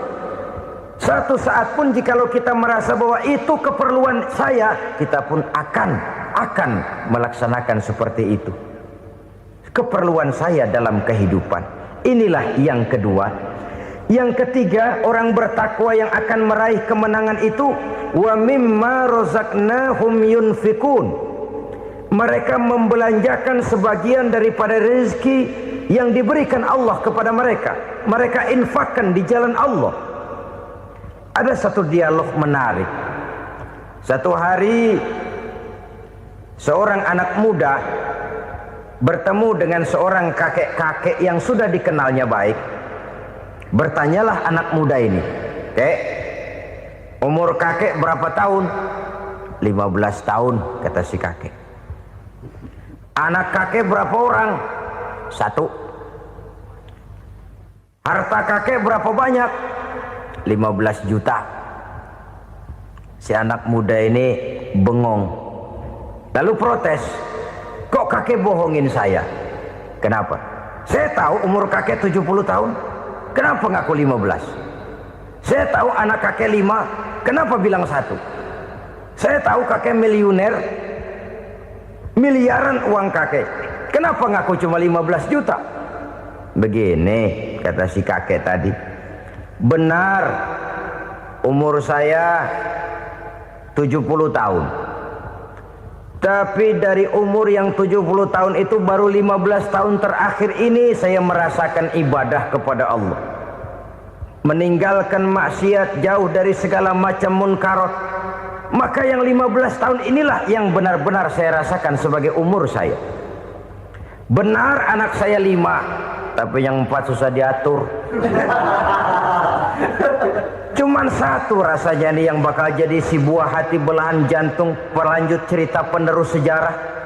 Cuma 1 ini yang saya harapkan, yang akan jadi anak soleh, yang akan membuat saya menerima pensiunan pahala. Kalau yang 4 apek dah, nggak ada harapan. Yang 1 nyekek botol melulu. Oh begitu, iya. Lalu kenapa kakek bilang harta kakek cuma 15 juta padahal saya tahu kakek uangnya miliaran, depositonya banyak? Ya karena 15 juta itulah yang saya ingat yang pernah saya belanjakan di jalan Allah. Saya merasa itulah harta saya yang sebenarnya. Yang miliaran yang saya simpan di bank kelak, kalau satu saat saya mati, akan jadi rebutan di antara anak-anak saya. Iya kalau anak saya soleh kayak yang 1 ini. Kalau yang 4 tadi udah tulen dia bakal berantem dah berebut tuh. Jadi 15 juta yang saya belanjakan di jalan Allah inilah yang saya merasakan benar-benar harta saya yang sesungguhnya. Dialog ini patut menjadi bahan renungan kita bersama. Diberikan kita umur 40, 50, 60, 70, 80. Berapa tahun dari umur yang diberikan itu yang jalan mulus, yang kita gunakan untuk melaksanakan ibadah? Banyak harta kita simpan di bank, di lemari, di dompet, di tas. Tapi berapa yang sudah kita depositokan di jalan Allah yang akan menemani kita di hari kita kembali nanti? Maka orang bertakwa yang akan meraih kemenangan, wa mimma razaqnahum yunfikun, mereka membelanjakan sebagian dari rezeki yang diberikan Allah di jalan Allah subhanahu wa ta'ala. Ma'asyiral muslimin rahimakumullah. Zahirnya memang kita memberikan kepada orang lain, tapi hakikatnya kita menyimpan untuk diri kita sendiri. Kita memberikan kepada yatim piatu 25.000. Zahirnya kita memberikan si yatim, hakikatnya kan kita cuma nyimpan. Saya berikan, titip kepadamu, ini untuk saya di akhirat. Kau boleh belikan baju, kau boleh belikan untukmu makan, kau boleh bayarkan sekolahmu. Ini untuk saya hakikatnya. Kita nyumbang masjid 1 juta, zahirnya kita berikan kepada panitia masjid, tapi hakikatnya kan cuma titip 1 juta ya, untuk saya di alam kubur nanti. Silakan kau boleh belikan semen, ini uang, belikan besi, belikan pasir. Saya cuma sekedar titip untuk kepentingan saya. Hakikatnya kita cuma sekedar menitip. Sebagaimanapun pada hakikatnya, apapun yang kita miliki dalam kehidupan kan cuma sekedar hak guna pakai, bukan hak milik mutlak. Harta kita, rumah kita, kendaraan kita, kebun kita, pabrik kita, hak guna pakai saja. Hak milik mutlak cuma untuk Allah Subhanahu wa ta'ala. Saudara-saudara kaum muslimin rahimakumullah, ini yang ketiga. Kemudian yang keempat, orang-orang bertakwa yang akan meraih kemenangan, allazina yu'minuna bima unzila ilaika, mereka yang beriman, mereka yang percaya kepada apa yang telah diturunkan kepadamu Muhammad, ay Al-Quran, yakni Al-Quranul Karim. Setelah percaya kepada yang gaib, mendirikan solat, kemudian menginfakkan sebagian dari rezeki yang diberikan Allah, mereka juga lalu percaya kepada yang diturunkan terhadap Nabi, yaitu tidak lain Al-Quranul Karim. Sekali lagi di sini, percaya bukan hanya sekedar percaya saja, tetapi percaya lalu menjadikan Al-Quran itu sebagai pedoman hidup. Sebab memang Al-Quran itu adalah GBHM, garis-garis besar haluan muslim. Apa yang harus kita lakukan, apa yang harus tidak kita lakukan, bagaimana mestinya kita bertingkah laku dan berbuat, seluruhnya tercantum di dalam Al-Quranul Karim. Itu sebabnya ketika satu hari Aisyah ditanya bagaimana akhlak Rasul, beliau menjawab, kana Rasulullah sallallahu alaihi wasallam khuluquhul Quran. Akhlak daripada Rasulullah tidak lain adalah Al-Quran. Jawaban simpel ini memberikan gambaran bahwa keseluruhan daripada konsepsi Quran sudah diterjemahkan dalam kehidupan Rasulullah sallallahu alaihi wasallam. Karena kita tahu akhlak adalah keseluruhan dari gerak hidup manusia. Sejak ia berpribadi, berumah tangga, bertetangga, bermasyarakat, sampai kepada berbangsa dan bernegara, Al-Quran tetap memberikan sentuhan nilainya. Oleh karenanya, orang-orang yang bertakwa adalah orang-orang yang menjadikan Al-Quran sebagai pedoman dalam kehidupannya. Dan kita yakini Al-Quran diturunkan kepada Nabi Muhammad bukan merupakan produk Nabi Muhammad. Isi dan redaksinya langsung dari Allah Subhanahu wa ta'ala.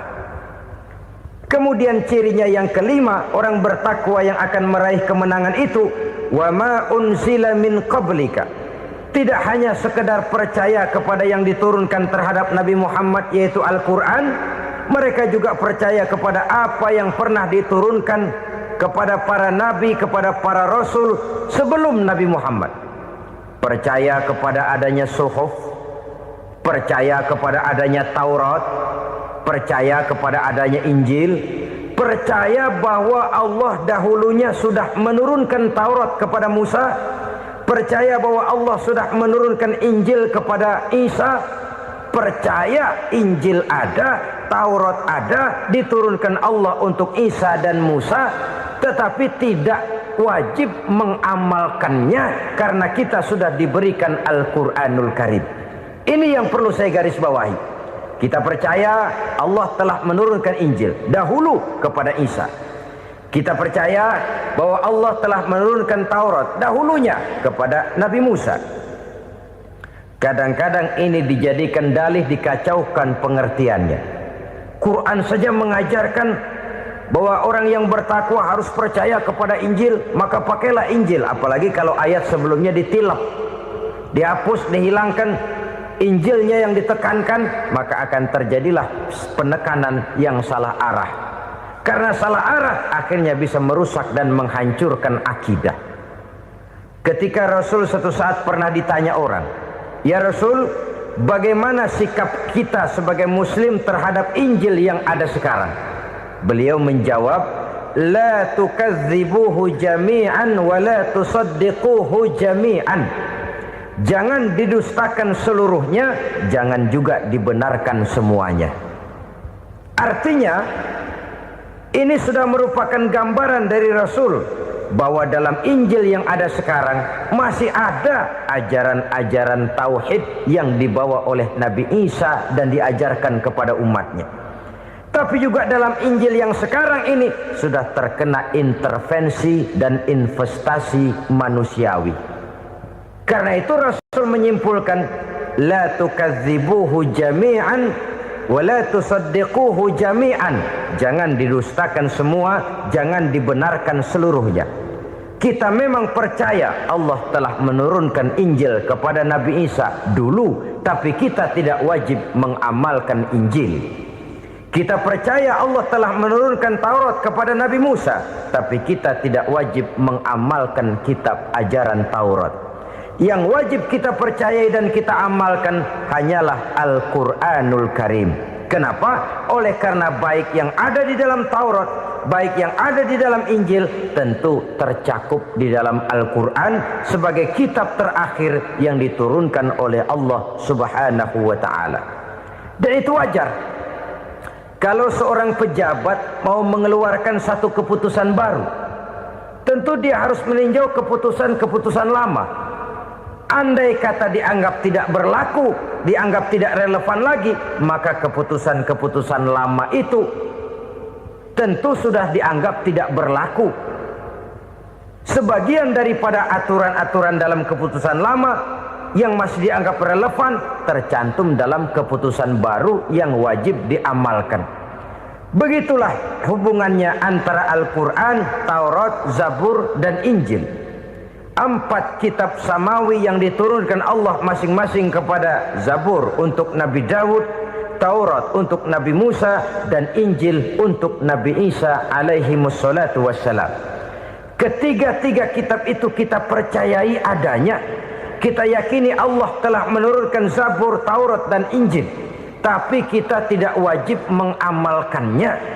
Yang wajib kita mengamalkannya sekarang ini tidak lain hanyalah Al-Quranul Karim saja. Karena ia mencakup apa yang ada di dalam Zabur, apa yang ada di dalam Taurat, dan apa yang ada di dalam Injil. Keotentikannya bisa dipertanggungjawabkan. Ya, tapi kan Nabi Muhammad sudah mati 14 abad yang lalu, dan di zaman beliau Al-Quran kan belum dikodifikasikan, belum ditulis. Bagaimana keotentikannya bisa dipertanggungjawabkan? Mudah saja. Allah berjanji, "Inna nahnu nazzalna dzikra wa inna lahu lahafizun." Kami yang menurunkan Al-Quran dan kami yang akan menjaga dan memeliharanya. Allah turunkan Quran, Allah menjaganya. Bagaimana cara Allah menjaga Al-Quran itu?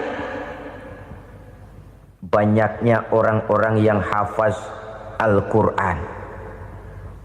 Hafaz Al-Quran 30 juz, 114 surah, 6.666 ayat. Sehingga jangankan satu kata, jangankan satu ayat, satu kalimat saja berubah sudah akan timbul reaksi dan mudah dimengerti. Kenapa? Banyak orang-orang yang hafaz Al-Quran. Sedangkan pada setiap akhir tahun biasanya malaikat Jibril selalu mengadakan checking terhadap ayat-ayat yang diturunkan pada waktu itu. Di zaman Nabi sendiri sudah ada usaha kodifikasi. Dan yang lebih luar biasa lagi, sampai hari ini tidak seorang pun mampu membuat satu ayat saja semacam Al-Quran. Ke bahasa manapun dia diterjemahkan, naskah aslinya tetap ikut. Rujukan dasarnya tetap ada. Berdasarkan itu, maka tidak mungkin terjadi penyelewengan terhadap atau pemalsuan terhadap ayat-ayat Al-Quranul Karim. Kesuciannya, keotentikannya, kemurniannya bisa dipertanggungjawabkan. Ma'asyiral muslimin rahimakumullah. Oleh karenanya konsepsi dasar daripada ajaran Islam ini memang tidak lain adalah Al-Quran dan Sunnah. Isi daripada agama Islam yang merupakan iman, Islam dan ihsan, konsepsi dasarnya tidak lain adalah Al-Quran dan Sunnah Rasulullah Sallallahu Alaihi Wasallam. Maka yang kita perlukan sekarang ini adalah terjemahan Al-Quran di dalam kehidupan kita. Dengan demikian, maka gaya kehidupan yang lebih Qurani itulah yang kita dambakan. Kita perlu memang terjemahan Quran dalam bahasa Inggris, dalam bahasa Belanda, dalam bahasa Jepang, tapi yang lebih kita perlukan adalah terjemahan Quran di dalam kehidupan kita. Konsekuen, tidak memanipulasi, ringan sama kita jinjing, berat sama kita pikul. Jangan kalau lempengan ayat Quran tuh kira-kira enak diamalin, keras teriakan kita. Giliran kira-kira ayat Quran itu mukul kepala kita sendiri, diam kita. Itu ciri yang pernah disindir Allah dalam awal-awal Baqarah juga. Ciri beragamanya orang yang munafik. Kullama adha'a lahum masyawfi, kata Allah. Wa iza azlama alaihim qamu. Apabila terang mereka jalan, apabila gelap mereka berhenti. Artinya kalau kira-kira di Islam nguntungin, rame-rame pada teriak Islam. Tapi ketika diminta untuk berjuang, ketika dituntut untuk berkorban, rame-rame mengundurkan diri. Nasib agama tidak ubahnya seperti daun pisang yang dikait orang di tepi jalan lantaran tak berpayung di ketika hari hujan. Manakala hujan usailah sudah, daun itu pun dicampakkan di tepi jalan, diinjak pula orang nan lalu. Artinya orang menjadikan agama cuma sebagai lipstick, decoration only, tidak konsekuen. Hanya pada saat-saat kelihatannya Islam membawa keuntungan, rame-rame orang teriak-teriak tentang Islam. Tapi jikalau diminta berjuang, jikalau dituntut untuk berkorban, biasanya rame-rame juga mengundurkan diri. Jangan heran kalau mayoritas hitungan kita, tapi minoritas peranan kita.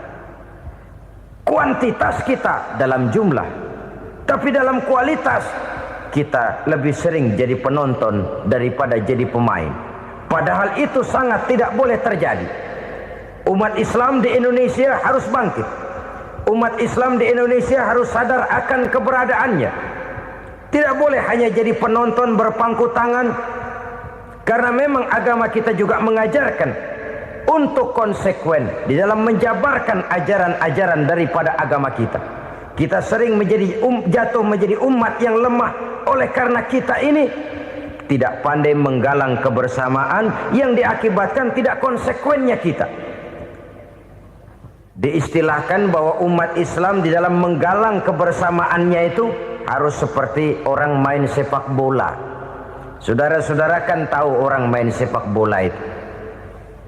Orang main sepak bola, kalau pertandingan belum dimulai sih silakan saja kumpul di luar lapangan, atur strategi yang baik. Tapi kalau pertandingan sudah dimulai, turun ke lapangan hijau, jangan kumpul terus. Ada sepak bola gotong royong, mundur-mundur rame-rame, depan ke depan kumpul melulu mainnya. Kalah. Orang main sepak bola itu ya harus ada penyerang tengah, harus ada penjaga gawang, harus ada strikernya, harus ada kiri luarnya, kanan dalamnya yang jadi backnya. Posisi boleh bermacam-macam, tapi yang penting saling ngoper untuk menggolkan gawang lawan. Begitulah umat Islam ini. Boleh ada yang jadi pejabat, boleh ada yang jadi pengusaha, boleh ada yang jadi petani, silakan ada yang jadi seniman, ada yang jadi penyair, ada yang jadi artis sekalipun. Tapi kalau sudah berhasil menguasai bola, jangan lupa operannya. Operan itu yang langka.